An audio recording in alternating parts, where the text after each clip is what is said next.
Բարև ձեզ, ես Վեներա Պետրոսյանն եմ, սովորում եմ Երևանի Պետական համալսարանի միջազգային հարաբերությունների ֆակուլտետում։ Միաժամանակ զբաղվում եմ նաև համայնքային եւ երիտասարդական զարգացման ծրագրերով։ Ոմայի մասին իմացել եմ մի քանի տարի առաջ, կարծեմ պատերազմի ժամանակ էր, ու անընդհատ ուզում էի մասնակցել տարբեր դասընթացների, բայց ինչ-որ հանգամանքների պատճառով չէր ստացվում։ Ու այս անգամ շատ ուրախ եմ, որ հնարավորություն եղավ ու կարողացա մասնակցել հենց այս դասընթացին։ Ու այդ առումով շատ շնորհակալ եմ։ Իրականում ես կարծում եմ, որ ամեն դեպքում մենք չգիտենք, թե ինչ իրավիճակում կհայտնվենք,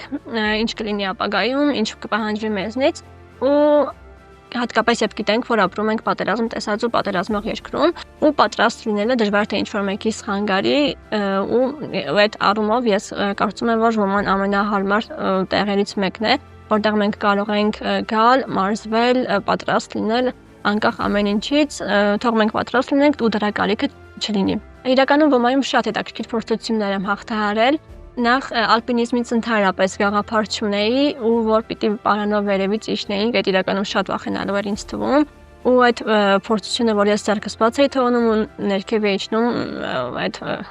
որ կարողացա այդ հաղթահարել իմ համար մեծ բան էր։ Նաև առաջին բուժօգնությունից կարող եմ ասել, որ թեև ինչ-որ տնտեսական գիտելիքներ ունեի անցել էինք, բայց գործնականում ընդհանրապես չէի կիրառել, ու օրինակ իմ համար մի քիչ հետաքրքիր էր, թե ոնց եմ ես օրինակ ինձանից ավելի ծանր քաշով մարդկանց տարհանելու, կարմիր զոնայում, դեղին զոնայում եւ այլն, այդ ամեն ինչը շատ հետաքրքիր էր։ Նաև կարող եմ ասել, որ օրինակ ես աստիճաններից ֆոբիա ունեի, ու երբ որ անընդհատ մենք մարզումների ժամանակ այդքան աստիճաններ էինք բարձրանում, իջնում ժամանակով եւ այլն, այդ վախս ինչ որ չափով անցել է։ Իրականում ոմայում ամենակարևորը այն էր, որ մարդիկ իրար սիրում էին, հարգում էին ու չէին ինքնահաստատվում մյուսների վրա։ Ու կարծում եմ այստեղ ամենակարևորը նաև այն էր, որ չկար ինչ որ կեղծ հայրենասիրական կամ ինչ որ պաթոսական բաներ, ու այդ էլի ամենակարևորը, որ այդ միջավայրը, որ դու կարողանում ես ազատ գալ, մարզվել, նոր բաներ սովորել ու քո հմտությունները զարգացնել։ Ես կարծում եմ, որ անկախ մասնագիտությունից բժիշկ լինես, լրագրող, դասախոս, թե